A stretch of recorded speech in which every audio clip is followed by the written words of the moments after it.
Bonjour à toutes et à tous. Alors, j'avais envie de partager avec vous une petite vidéo sur le mandala. Alors, pourquoi le mandala? Parce que pour moi, le mandala, c'est un bel outil de transformation et un outil de développement personnel. Je l'ai utilisé plusieurs fois et je l'utilise encore d'ailleurs parce que c'est le moment que je passe avec le mandala, c'est toujours un moment super agréable. Voilà.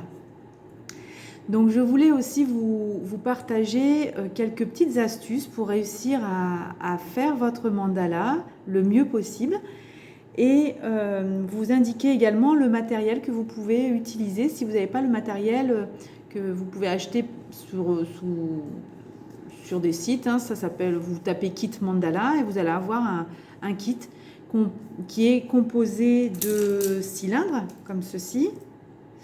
Alors, des cylindres de différentes formes. Vous voyez, hop, des petits cylindres en plexi là. Et souvent, dans le kit, vous avez également ces petits accessoires. Voilà, des petits stylets hein, avec des pointes. Voilà, ça. Et on peut retrouver aussi dans ce kit des pochoirs pour pouvoir effectuer la base du mandala hein, avant de commencer à mettre en peinture. Donc vous avez différents formats. Vous pouvez aussi avoir différentes voilà, pochoirs avec, là on a un peu plus de rayons hein, et aussi les cercles. Si vous n'avez pas par exemple de compas à la maison ou si vous manquez un peu de matériel, sachez que voilà, ça existe déjà tout fait hein, dans les kits. Si par hasard, vous n'avez absolument pas ce matériel-là, pas d'inquiétude, pas de souci. On peut aussi, par un moyen détourné, avoir ces petits outils. Ça va être par exemple une pointe de stylo. Vous allez utiliser la pointe comme stylet.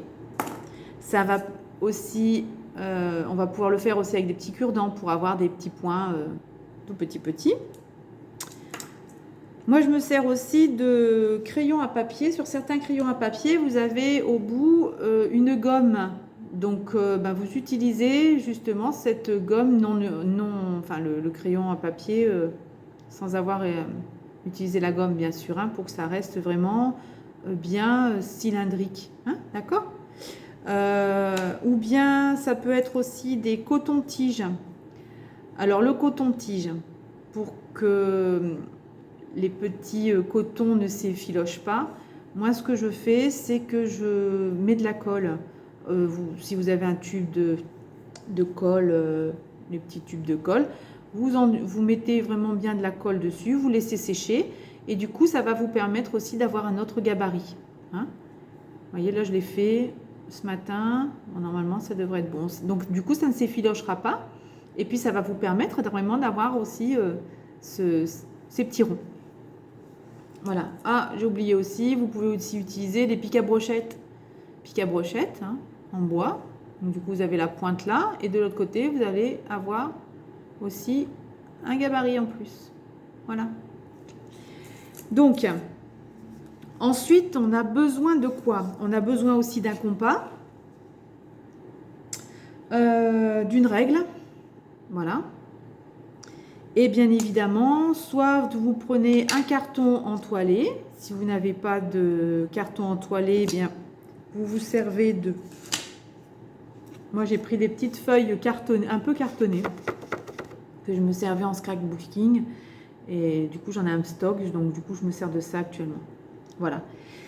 Une palette pour mettre votre peinture, ou si vous n'avez pas de petite palette, vous pouvez aussi dans une simple assiette. Hein, voilà. Après, on essaye de trouver des astuces avec ce qu'on a à la maison. Hein. Donc, comment procéder pour effectuer le mandala? Alors, tout d'abord, le mandala, il y a quelques règles à connaître concernant tout est symétrique hein, dans le format. Moi, sur le petit carton que j'ai pris là, j'ai fait un carré de 12 sur 12 que j'ai divisé en deux, voilà, pour pouvoir marquer mon centre ici.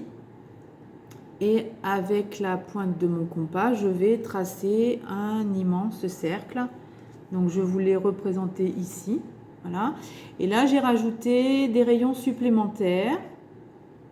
Pour ces rayons supplémentaires, en fait, elles vous permettent de garder toujours un œil sur la symétrie. Hein. Quand vous allez faire les points, vous allez voir qu'il faut toujours rester dans une symétrie. Donc, c'est très important, en fait. Hein, si vraiment, vous, à l'œil nu, vous n'arrivez pas à repérer, en fait, le centre et les rayons sur sur le point que vous allez faire, mais à ce moment-là, utilisez le plus possible de rayons hein, déjà au départ sur votre pochoir, on va dire.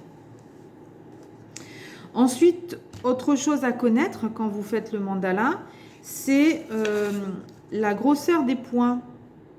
Vous voyez, quand vous regardez un mandala, vous allez avoir, là j'en ai préparé un petit, vous allez avoir un dégradé de petits points. Donc là, j'ai commencé avec un point au centre. J'ai fait le tour hein, avec une première couleur corail. Et ensuite, je suis venue entre chaque rajouter un envers. Et après, pareil, je suis de nouveau en décalé. On se met à cheval en fait et on repart avec l'autre.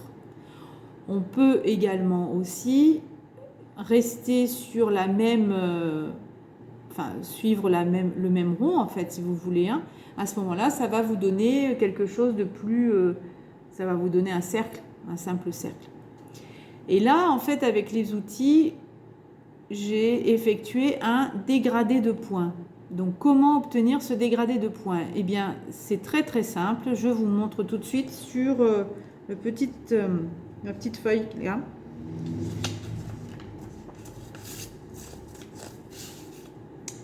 Alors, je vais prendre un stylet. Assez gros peut-être pour vous montrer. Oh, je vais prendre celui-ci, ce sera suffisant. Voilà. Donc là, j'ai préparé un peu de peinture. Je ne sais pas si vous allez voir là. Hop, un stylet et une peinture. Attendez, je fais un peu de place. Pour que ce soit un peu plus... Voilà. Et j'ai ma palette ici. D'accord? Voilà. Je vais donc tremper mon stylet dans la peinture une première fois. Et je fais un point sur ma feuille. Si je veux avoir les mêmes points, de la même taille, je viens de nouveau tremper mon pinceau, mon stylet, dans la peinture. Et là, je vais avoir des points identiques. D'accord?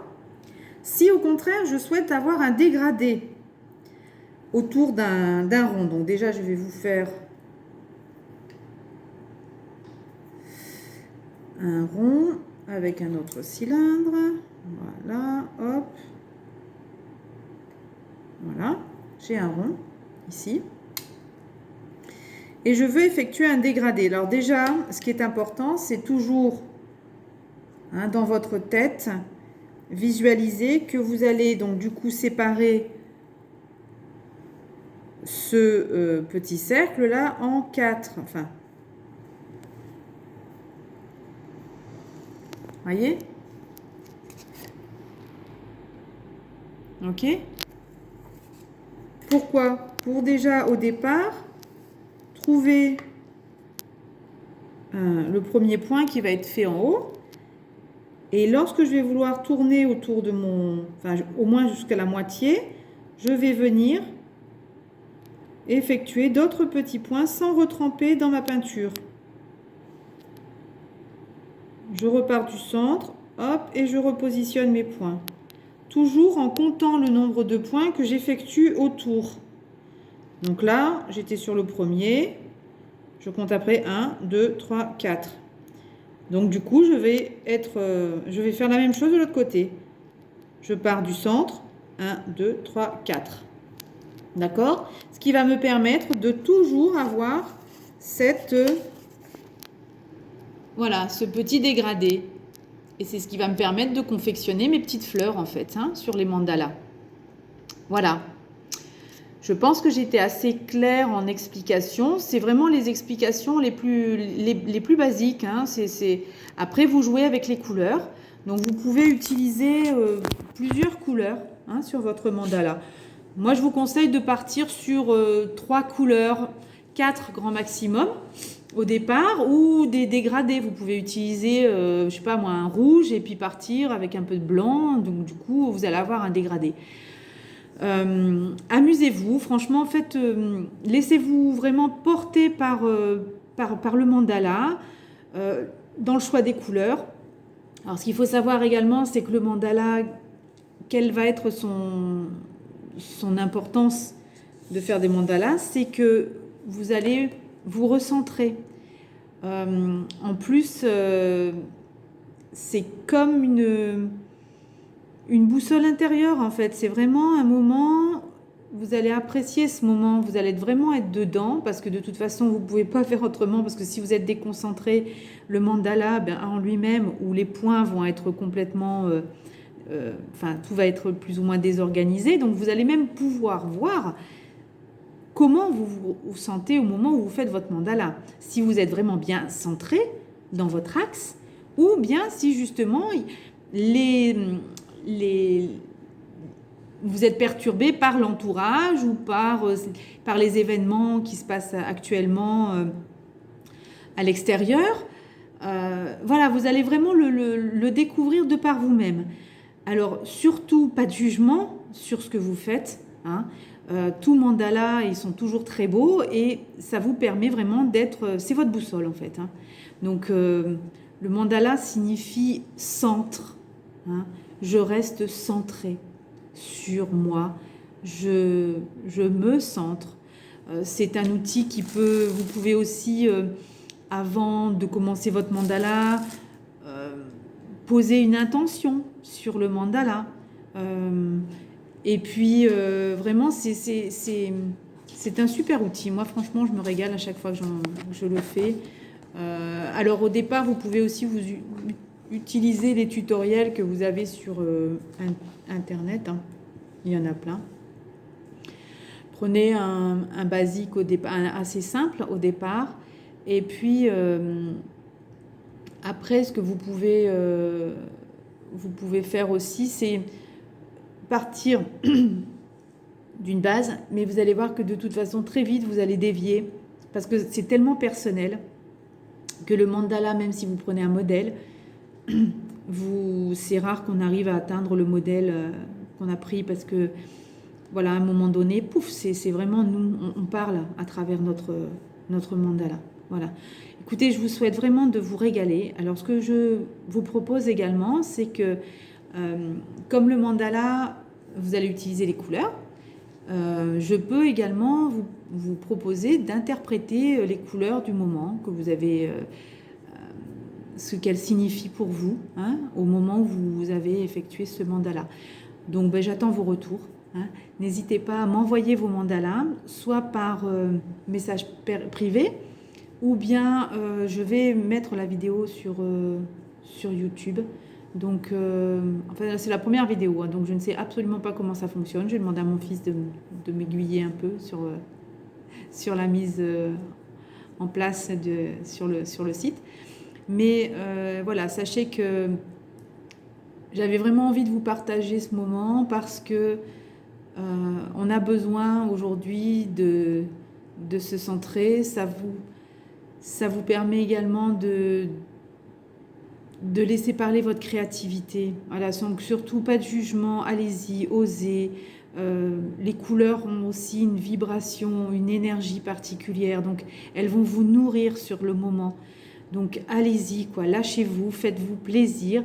Vous pouvez aussi faire ça avec les enfants, bon, pas trop jeunes parce que ça demande quand même une certaine concentration, mais allez-y, allez vraiment explorer votre intérieur. Vous allez vraiment être agréablement surpris, je pense. Allez, écoutez, je vous embrasse tous très très fort. Prenez soin de vous, de votre famille. Et puis, écoutez, bon confinement et faites-vous plaisir. Allez, à très vite.